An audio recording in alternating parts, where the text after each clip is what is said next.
The bonus list went up on a Tuesday morning that I remember exactly where I was standing when I saw it. Right next to the printer in the main office, holding a cup of coffee that had gone cold because I had forgotten to drink it. The paper was taped to the notice board outside the HR corridor, the way it always was every quarter. Names on the left, amounts on the right. Did I scan down to my name? Did IT was not there? Did I blinked? Looked again. Started from the top and read every single name slowly. The way you read something twice when you are sure you must have missed something. That I had not missed anything. My name was simply gone, but Sandra Brown's name was right at the top. Sandra. The junior staff member I had personally trained 6 months ago. The one who had needed help understanding basic spreadsheet functions just 3 months into her role.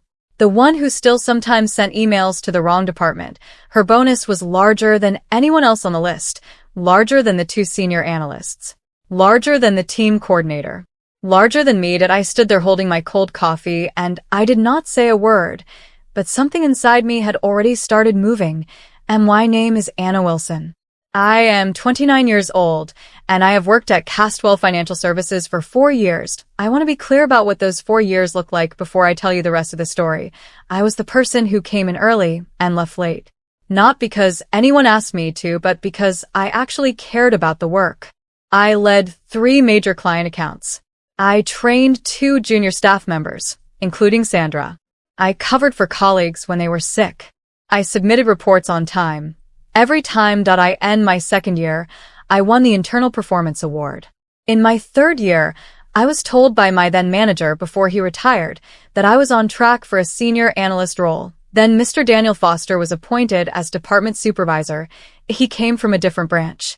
Well-dressed. Confident. Friendly in the way that some people are friendly when they want something from a room. His wife worked in a different company entirely and was apparently quite well known in her own industry. He mentioned her often in his first few weeks. He showed us a photo of her at the team lunch. Within 2 months of his arrival, Sandra Brown had become his favorite employee. Within 4 months, I had become almost invisible. Did I want to be fair? Did I? In the beginning, I told myself it was normal. New managers often have transition periods. They build new relationships. They find their footing. It takes time for them to see who is actually doing the work and who is just good at appearing busy. That I gave Mr. Foster the benefit of the doubt for the first 3 months, but some things are hard to ignore once you start noticing them. Sandra began attending meetings she had no reason to be in. Meetings where only senior staff and the supervisor were supposed to be present. I would pass the glass-walled conference room and see her sitting right next to Mr. Foster, nodding as he spoke, and I would think, what is she contributing in there exactly? She started receiving emails marked for her attention from clients who were supposed to be on my account. She started giving feedback to other junior staff who had been there longer than her, and Mr. Foster started finding small reasons to criticize my work. Nothing direct. Nothing serious enough to formally challenge. Just little comments. A suggestion that my formatting could be improved. A note that my presentation ran slightly long. Small things, but enough to make me feel like I was standing on ground that was slowly shifting. 6 weeks before the bonus list went up, I had a one-on-one review with Mr. Foster. These were routine. Every analyst had one every quarter. You sat across from your supervisor. He went through your performance metrics, and then you discussed your rating that I had prepared carefully. I brought a printed summary of every client account I had managed in the past quarter. I had the numbers, response times, client satisfaction scores, revenue contributions to MR. Foster looked at the papers for about 40 seconds, then he put them down and said my performance was satisfactory. Not exceptional, not strong. Satisfactory. That I asked him what specifically I could improve. He said my team collaboration needed development. I asked him to give me an example. He paused. He shifted in his seat. He said something about overall team energy and bringing a more positive presence to group dynamics. I wrote those words down in my notebook while he was talking, not because I agreed with them, because I had already learned, somewhere in the back of my mind, that vague criticism delivered without evidence is very useful later. When you need to show a pattern. When you need to demonstrate that someone was trying to build a file against you. I smiled, thanked him for the feedback, and left his office. The week after the bonus list went up, I did not say anything publicly, and my colleague Michael pulled me aside by the coffee machine and gave me a look that said everything without a word being spoken. Another colleague, a woman named Zara, who sat 3 desks away, sent me a short message on the internal chat. It just said, "That list is wrong. Everyone knows it." I did not reply to either of them directly. I appreciated the solidarity, but I did not want anyone to think I was gathering people around me. That kind of thing gets noticed. It gets reported. And then suddenly the story becomes about the employee who is creating a difficult atmosphere, rather than the supervisor who was doing whatever he was doing that I had seen that happen to someone else at a different company. A woman who was right about everything but handled it in a way that gave her opponents exactly the ammunition they needed. I was not going to make that mistake. So I stayed quiet.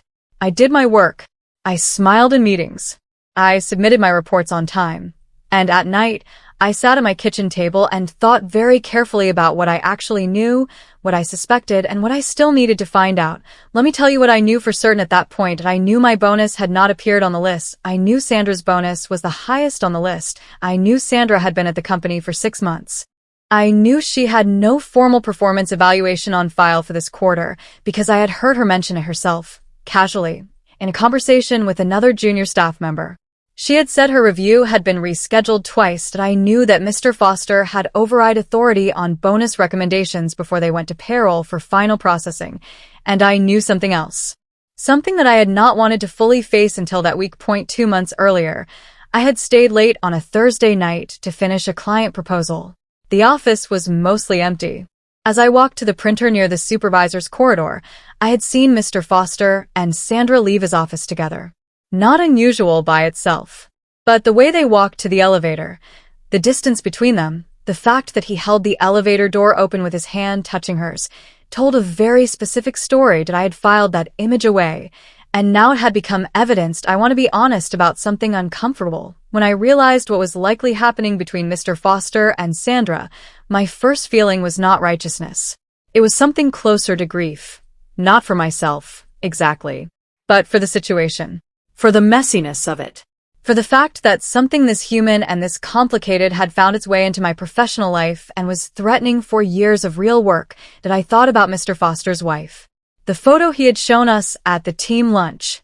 She had been smiling in a green dress, standing in front of what looked like a garden wall.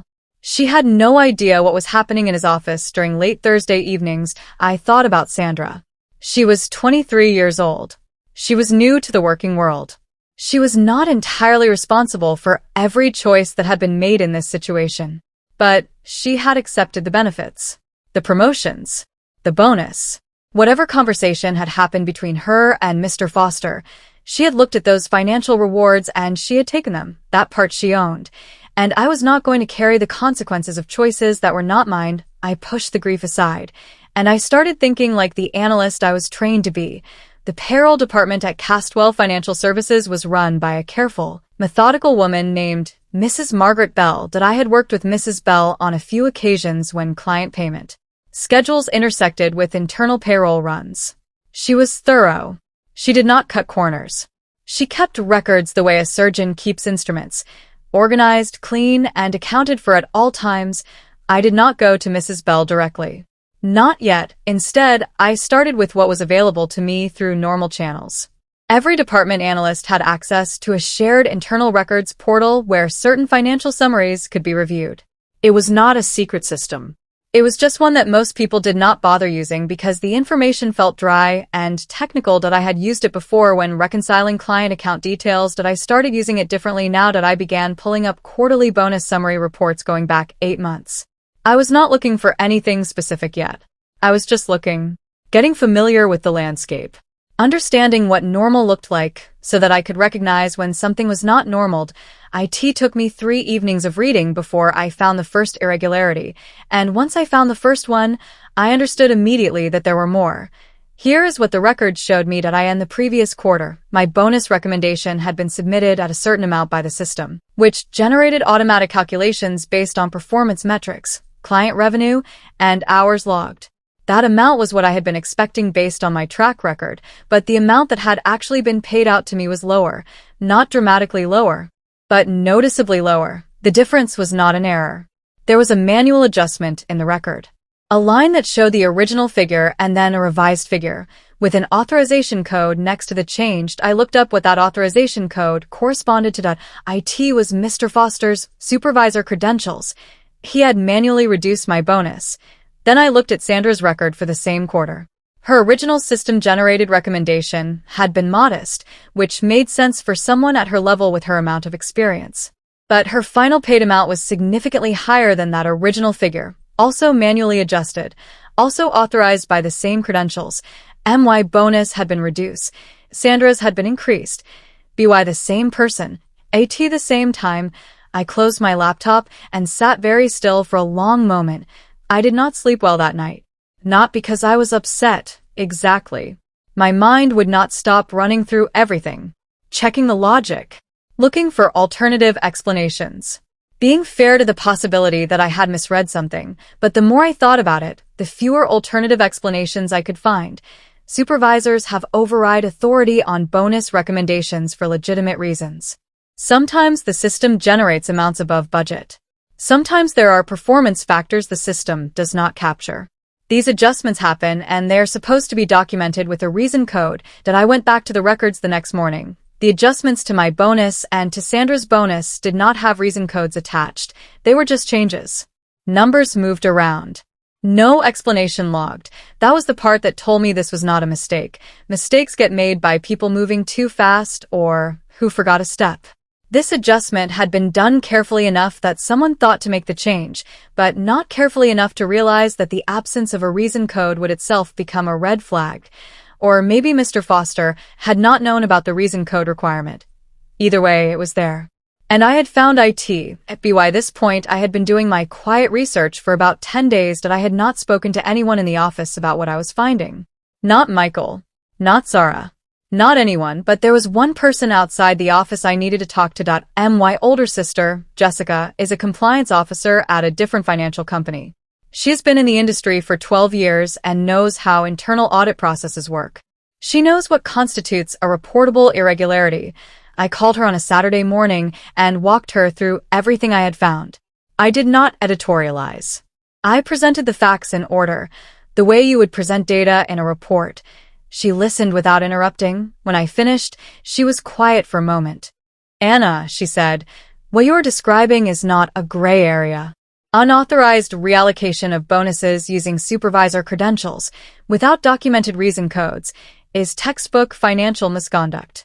In a financial services company, this is especially serious. I asked her what I should do. Document everything you have found, she said. Then do not go to HR directly. Go to the compliance or audit function. They have independent authority. They cannot be pressured by a department supervisor. I wrote down everything she said. Over the next week, I continued pulling records that I was careful. I only accessed information I was legitimately authorized to see through the shared portal. I did not ask anyone for passwords. I did not copy anything to external devices yet.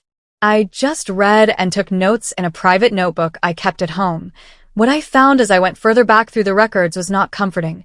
This was not the first time Mr. Foster had made unsupported manual adjustments to bonus payments 3 quarters ago. Before I had noticed the pattern, there was another junior staff member named Tina who had received an unusually high bonus. Tina had quietly resigned 2 months after that and moved to a different city. I had always assumed she had found a better opportunity elsewhere. Now I was wondering whether she had left because of something that had happened between her and Mr. Foster. The same pattern. A junior female employee. A sudden increase in her financial benefits. Then a departure. And my bonuses, I now realized, had been quietly reduced across multiple quarters. Not just the most recent one. The adjustments were smaller in earlier quarters, small enough that I had not noticed, but they were there that I had been losing money for months without knowing it. I want to pause here and explain something about working in a company where you believe something wrong is happening. Every day you go into that office, knowing what you know, you have to perform a kind of internal split. One part of you is the employee. You answer emails. You attend meetings. You make conversation in the corridor. You do the work. The other part of you is watching how Mr. Foster runs the Monday morning meeting. How he defers to Sandra's comments even when they are not particularly insightful. How he never makes eye contact with me for too long. How the whole team seems to have arranged itself around an unspoken understanding of what is happening without anyone ever saying it directly. You start to wonder if you are the only one who sees it clearly, and then you realize, no, everyone sees it. They're just afraid. Or they are waiting to see which way things will go before they decide where to stand. That is the loneliest part of the whole experience. Not the injustice itself, but the silence of people who know that I kept going to the office. I kept doing my work. I kept taking my private notes at home, and I waited for the right moment. The right moment arrived in the form of a company-wide financial review announced at the beginning of the month. Caswell Financial Services conducted quarterly reviews where the finance and compliance teams went through departmental expenses and payments. These reviews were not investigations. They were just checks. But they were thorough. I knew this review was coming because it was on the company calendar. It happened every quarter. What I decided to do was not dramatic. I did not forge any documents. I did not create any evidence. I did not reach out to anyone in a way that could be described as scheming. What I did was volunteer. I sent a short email to Mrs. Bell in Payroll, copying the compliance coordinator, a man named Mr. James White. I offered to assist the reconciliation process for our department's quarterly review, noting that as one of the senior analysts on the team, I had strong familiarity with the account structures and could help cross-reference any discrepancies efficiently. Mrs. Bell responded within the hour. She said she would be glad to have the support. Mr. White copied himself onto the response and said he thought it was a good idea. I read their replies and felt something settle inside me. Not excitement. Not satisfaction. Just the quiet certainty that the process had begun. Working alongside Mrs. Bell during the reconciliation process was one of the most professionally educational experiences of my entire career. She worked methodically. She had printed copies of every relevant record. She had a system for cross-referencing digital entries against the physical authorization logs. She moved through data the way a doctor moves through a patient's chart, calmly, thoroughly, missing nothing. I did not lead her toward anything. I answer her questions when she asked them. I helped her locate reference files for accounts I was familiar with. I was useful without being obvious. On the second day, Mrs. Bell paused over a section of the bonus adjustment records. She pulled out her reading glasses. She looked at the screen. She looked at the printed document in her hand. She said, very quietly, "These override entries don't have reason codes." I nodded. I noticed that too when I was pulling records earlier this month.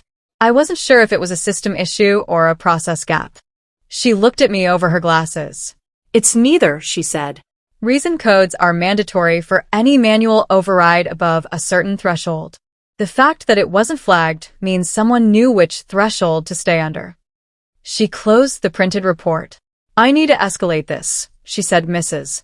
Bell escalated to Mr. James White that same afternoon. I was not in that meeting. I was back at my desk doing my regular work, answering client emails, reviewing a proposal due at the end of the week. But I knew something was happening because the energy in the office shifted in that subtle way it does when information moves through channels most people cannot see. Mr. Foster left his office twice in the hour after Mrs. Bell's meeting with Mr. White. Both times he walked quickly toward the executive corridor and came back looking like someone who had been given a polite but firm door in the face. Sandra, who usually spent most of the afternoon near Mr. Foster's office, went very quiet. She stayed at her desk and kept her head down. Michael passed my desk and gave me a look I could not fully read. Part curiosity, part recognition. I kept my face neutral and kept working. That evening, Mr. White sent me a short formal email thanking me for my support during reconciliation and asking if I would be available for a brief meeting the following morning. I replied that I would. I closed my laptop and called Jessica. It's moving, I told her. Stay calm, she said. Don't celebrate yet. Let it run its course. The meeting with Mr. James White the next morning lasted 40 minutes. He was careful and professional throughout. He did not tell me what he had found specifically or what had been decided. He asked me several structured questions about the bonus review process, about my understanding of the override authorization system, and about whether I had noticed any irregularities in my own compensation over the past year. I answered every question honestly. I told him I had noticed discrepancies in my payment records when preparing to assist with reconciliation. I told him I had not been certain what to make of them, which was part of why I had volunteered to help. I gave him the dates I had first noticed the records and the portal I had used to access them. Everything I said was accurate. White took notes throughout. At the end, he leaned back slightly and said, "Ms. Wilson, thank you for being thorough and for bringing your observations forward through the appropriate process. What you have flagged has been noted, and the review is being expanded." He did not explain what that meant specifically, but I had worked in financial services long enough to understand. The review is being expanded meant that what had started as a quarterly check had become something else entirely. Over the next 2 weeks, the office changed. Not in a dramatic way. Not the way offices change in films, with raised voices and people escorted out by security in front of everyone. IT was quieter than that. And in some ways, quieter is more unsettling. External auditors began appearing. They were polite and formally dressed and asked for meeting rooms without explaining who they were there to see. They carried their own documents and did not use the office printers. Foster's door, which was usually open, began staying closed more often. HR sent a company-wide email about maintaining confidentiality during routine financial reviews. The email used the word routine twice, which is always a sign that something is not routine at all. Sandra stopped attending the senior meetings she had been sitting in on for months. Michael stopped by my desk one afternoon and said, very quietly, "Whatever is happening, I think everyone here knows you had something to do with it." In a good way. I told him I did not know what he was talking about. He smiled and walked away, and I went back to my work. I had learned by then that the most powerful thing you can do when a process is running correctly is simply stay out of its way. 3 weeks into the expanded audit, I received an unexpected email. IT was from the company's group head of compliance, a woman named Mrs. Fiona Adams. I had seen her name on company circulars, but had never interacted with her directly. She was based at the head office and operated well above the level of our department. Her email was brief and formal. She requested a meeting with me at my earliest convenience. She said it would be conducted at head office and that travel arrangements would be made for me. I read the email 3 times. Then I called Jessica again. Jessica told me to wear my most professional outfit, bring nothing except what was asked of me, answer every question honestly, and not volunteer information that was not requested. "You are not on trial," she said, "but treat it with that level of seriousness. The fact that they're calling you to head office means they see you as a witness, not a suspect. That is a very different position. Stay in that position." I thanked her and spent the rest of the evening preparing, not rehearsing answers, just reviewing what I actually knew, in order, without embellishment. The truth was already enough. I did not need to add anything to it. The meeting at head office lasted just over 2 hours. Mrs. Adams was accompanied by 2 members of the internal audit team and an external legal representative. The room was formal, a conference table, water glasses, a recording device they told me about and asked permission to use before turning it on. I gave my permission. They walked me through everything. The timeline of my discovery. The specific records I had accessed. The nature of the discrepancies. How I had reported my observations during reconciliation. I answered clearly. I used dates where I had them. I distinguished carefully between what I had directly observed and what I had inferred. At one point, the legal representative asked whether I had shared my findings with anyone before volunteering for the reconciliation process. I said I had discussed financial irregularities in general terms with a family member who worked in compliance at a different institution, but that I had not shared any company-specific documents or records externally. He made a note. Mrs. Adams thanked me for my cooperation at the end. She said the investigation was ongoing and that I would be kept informed of outcomes relevant to my employment. I took the company car back to our branch. I went straight to my desk and finished the client proposal due that afternoon. I want to talk about Sandra for a moment, because I think her part in this story is complicated and deserves more than a quick summary. She was 23 years old. She had been in the workforce for less than a year when she joined Castwell. She was not an experienced person navigating a situation she fully understood, but she was also not entirely passive in what happened. The investigation eventually established that Sandra had been aware that her bonus was higher than her performance metrics would normally justify. She had not objected. She had not questioned it. She had accepted it. She had also been present in meetings and situations she should not have been present in, using access that had been granted to her by Mr. Foster through his supervisor authority rather than through any legitimate professional process. Whether her relationship with Mr. Foster was one she had fully chosen, or one that had developed through the complicated power dynamics of a young employee and her direct supervisor, that is not something I can fully judge from where I stood. What I can say is that the audit treated her differently from Mr. Foster. She was found to have benefited from misconduct. He was found to have committed it. That distinction mattered. The formal outcome arrived 5 weeks after the meeting at head office. I received a letter from HR, delivered by courier to the office. This alone told me the outcome was significant. Routine communications came by email. Letters delivered by courier meant something formal and final had been decided that I opened it at my desk, alone, before anyone else arrived in the morning. The letter informed me that a full internal audit combined with an external investigation had confirmed unauthorized manual adjustments to my bonus payments across 4 consecutive quarters. The total amount I had been underpaid was calculated and listed. The letter confirmed that corrective action had been taken regarding the individual responsible. IT confirmed that I would receive the full outstanding amount plus an additional compensatory payment within the next 2 pay cycles, and it requested a meeting with the HR director to discuss my continued role at the company, including a review of my performance classification and career trajectory. I read the letter twice, then I put it face down on my desk and made myself a cup of tea from the small station near the window. I stood there drinking it and watching the street outside as the city started its morning. I had not cried once through the entire process, but that morning, quietly, I allowed myself 5 minutes. Mr. Foster did not resign quietly. I had expected, perhaps, that the situation would be handled internally and that he would simply leave with some kind of structured departure agreement. That is not what happened, because Castwell Financial Services operates in a regulated industry. The findings of the internal audit were reported to the relevant financial regulatory authority, as they were legally required to be. This is standard in the financial services sector when fraud or misappropriation of funds is confirmed. The company had no choice. Once the regulatory report was filed, the matter moved outside the company's controlled. Mr. Foster was suspended immediately, pending the regulatory review. Within 3 weeks of his suspension, the regulatory authority opened a formal investigation. 2 weeks after that, he was arrested. I found out through a news alert that appeared on my phone while I was eating lunch alone at a small restaurant near the office. The arrest was mentioned in a brief industry news item. His full name, his title, the charges, financial fraud, misappropriation of company funds, abuse of supervisory authority for personal gain.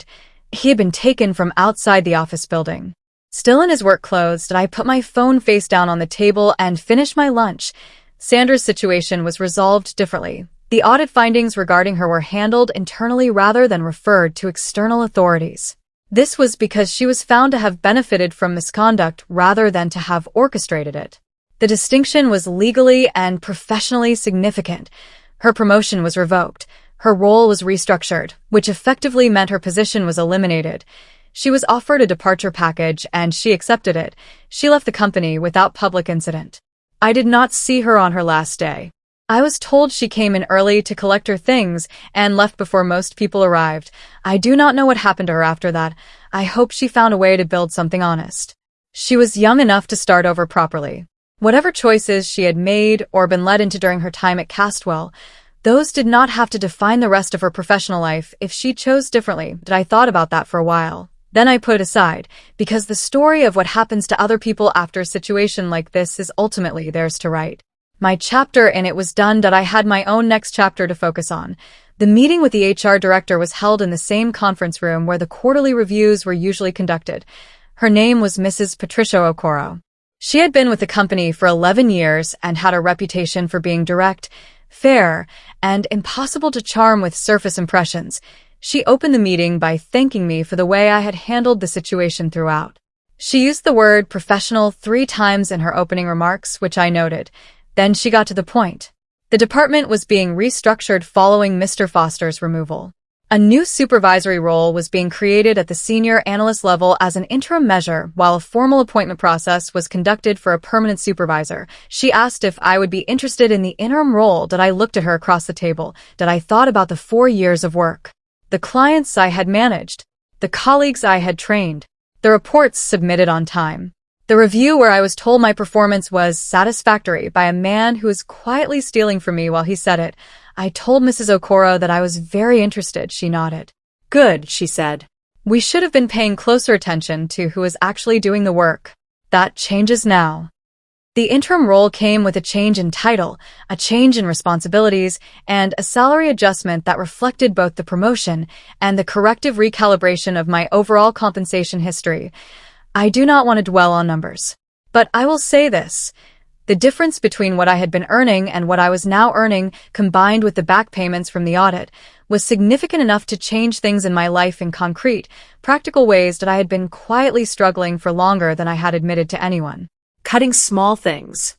Telling myself it was just a temporary phase, that the next performance review would fix it, that the numbers would even out. They had not been evening out because someone had been deliberately preventing them from doing so. Now that barrier was gone, that I paid off a balance I had been carrying for 2 years, that I started putting money aside for the first time with real consistency, that I bought a new suit for the interim role. A good one. The kind you buy when you are not questioning whether you deserve it. These were quiet things. Nobody saw them. Nobody needed to, but I felt them every single day. Michael came to my desk the first week I was in the interim role and put a small wrapped chocolate on my keyboard, NO card. No note. He just walked past, set it down, and kept going without looking back. I smiled and put it in my drawer for later. Zara stopped by that same afternoon. She sat in the chair across from my desk, which used to be the chair where junior staff would come to ask me questions, and she said, I want you to know that I knew something was wrong for a long time. I should have said something earlier. I told her that knowing something is wrong and knowing what to do about it are two very different things. I was not angry at anyone who had stayed quiet. What had happened was not their responsibility to fix. You were calm through all of it, she said. I don't know how. I thought about how to answer that honestly. I wasn't always calm on the inside, I said. But I knew that angry and right at the same time is still just angry until you have evidence. Evidence changes everything. She nodded slowly. You should write that down somewhere, she said. Maybe I will. A few weeks into the interim role, I received a call from a number I did not recognize that I answered. IT was a woman who introduced herself as a journalist with an industry trade publication. She said she had come across the regulatory filing related to Mr. Foster's case, and she was writing a piece about financial misconduct in mid-tier companies. She asked if I would be willing to speak on the record. I thanked her for the call and declined, not because I was afraid, but because the story had already been told in the only place that mattered, in the audit report, in the regulatory filing, in the formal record that existed now in black and white, time-stamped, authorized, and permanent. I did not need a newspaper article to validate what the numbers had already confirmed. The journalist was polite. She said she understood, and that if I changed my mind, I was welcome to reach out. I put the phone down and went back to the client report I was working on. Some stories belong to the people who lived them. I was the one who had lived this one. And I had decided long ago how I wanted to carry it. Quietly. Professionally. With my work speaking louder than any interview ever could. 3 months after the arrest, I received a call from Mrs. Adams at the group compliance office. She was brief and direct, the way she had been in every interaction I had with her. She said the regulatory authority had completed its initial review and that the findings had been formally submitted to the prosecution service. The charges against Mr. Foster were proceeding. She said the company had been commended by the regulator for the speed and thoroughness of its internal reporting process. She also said, and this part one was not expecting, that my name had been specifically noted in the regulatory correspondence as having brought the initial discrepancies to the attention of the compliance function through proper channels. That kind of conduct, she said, is exactly what a healthy compliance culture depends on. We don't take it for granted. I thanked her. After the call, I sat quietly for a moment. I had not done what I did to be commended by a regulator. I had done it because it was wrong for someone to take what was mine and face no consequence. Because patterns of that kind do not stop on their own. Because staying silent is its own kind of participation, but the acknowledgement still meant something. It meant the system had worked. The permanent supervisor appointment was announced 2 months after my interim role began. It was an external hire, which I had expected. For roles at that level, companies in the financial sector typically run formal processes including both internal and external candidates. I had been informed early that I was being considered. The person appointed was a woman named Mrs. Grace I.B., who came from a senior role at a competing firm. She had 14 years of experience. She was methodical. She asked good questions. She had no MBA on her office wall, but a row of industry certifications that said considerably more about what she actually knew. I end her first week. She called a meeting of all the senior analysts. She went around the room and asked each of us to tell her, in 2 minutes or less, what we considered our most significant contribution to the team in the past year. When it was my turn, I spoke about the 3 client accounts I had managed, the proposal I had led, and the reconciliation work I had contributed to during the quarterly review to Mrs. IB listened without looking at her phone once. Then she said, "Good. That's exactly the kind of thing I need to know about." That was the moment I knew things were going to be different. 7 months after the bonus list had gone up with my name missing, I attended the next quarterly bonus review. This time I sat in the room where the amounts were discussed before they went to payroll, because my interim role had given me a seat at that table. I watched as the metrics were presented. I watched as every figure was cross-referenced against documented performance data. I watched as Mrs. IB asked for justification for every number that deviated from the system-generated recommendation, and unsupported overrides. No manual adjustments without a reason code and a documented approval chain. When my own figure came up, I declared a conflict of interest and stepped out of the room, as was proper. When I came back in, Mrs. IB told me the figure had been confirmed. I thanked her and moved on to the next item on the agenda. Later that afternoon, Michael sent me a message on the internal chat. "I saw the bonus list," he wrote. "Your name is at the top this quarter." I put my phone in my drawer and finished my work. Some moments you do not celebrate out loud. You just carry them with you quietly, the way you carry anything that cost you something real to earn. I spoke to my mother on the phone that evening. She is 61 years old, and she worked as a secondary school teacher for 30 years. She is the most unimpressed person I know when it comes to titles and positions. She has always evaluated people by whether they show up, do what they say they will do, and treat others with decency. She had known something was wrong at my workplace for months before I told her the full story. She knew because I had stopped talking about my job the way I used to. I used to call her with small victories, a client happy with a proposal, a report that came together well. When those calls stopped, she noticed. I told her everything that evening. The bonus list, the records, the audit, the arrest, the interim role, the permanent appointment, the bonus list again, this time with my name where it belonged. She listened the way she always listens, without interrupting, without filling silences with reassurance. When I finished, she said, "You handled that the way I raised you to handle things." That was all. For her, that was everything. I think for me it was too. I want to say something to anyone reading this who is in the middle of a situation that feels like what I went through. Maybe it is not exactly the same. Maybe your situation is workplace favoritism without the financial fraud. Maybe it is the opposite, the financial component without the personal relationship element. Maybe it is something entirely different that still leaves you feeling invisible and undervalued and unsure of what to do. Here is what I learned. Emotion is real, and it deserves space. But it cannot be your strategy. Evidence is what changes things. Not confrontation. Not whisper networks. Not waiting for someone else to speak first. You have to find the evidence, handle it properly, and put it in front of people who have the authority and the obligation to act on it. And you have to do your job while you do that. You cannot stop performing while you are waiting for justice. The moment you stop performing, you give people a reason to make the story about your performance instead of their conduct. Keep working. Keep records. Use proper channels. Be patient. The system is slow, but when it works completely. A year after the bonus list went up with my name missing, I was sitting at a desk that was now officially labeled with my name in a senior position. The department had been restructured. The team was smaller but more focused. Every person at that table was there because of documented performance, not because of a relationship with a supervisor. Mrs. Grace IB ran the tightest, most transparent performance review process I had ever seen in a workplace. Nothing moved without documentation. Nothing was approved without a clear audit trail. She had built the kind of environment where the right thing to do was also the easiest thing to do, which is the real definition of a good system. I thought sometimes about the version of myself who had stood by the printer a year ago, holding cold coffee, reading a list with her name missing. That person had been right to be angry, but she had been even smarter to stay calm.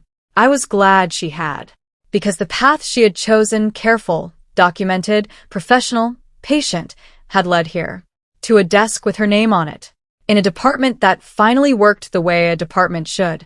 People sometimes ask me if I feel sorry for Mr. Daniel Foster. I think about that question carefully whenever it comes up.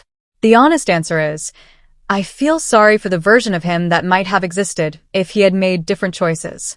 A competent supervisor, using his position properly, building a team that performed well, and treating every member fairly. That version of him could have had a real career. But the version who quietly redirected my earnings to fund a hidden relationship, who used the trust placed in him by a regulated institution to manipulate numbers, who built his authority on the silence and fear of the people beneath him, that version does not inspire my sympathy. Actions have weight. And his weighed exactly what the regulatory authority and the courts decided they weighed. As for me, I go to work every morning in a role I earned. I sit at meetings where my voice has the standing it always should have had. I manage people the way I wish I had been managed. With clarity, with fairness, with documented, honest, consistent standards. My name is Anna Wilson. And every number next to my name from this point forward is exactly what I deserve. Not because someone chose me, because the records show it.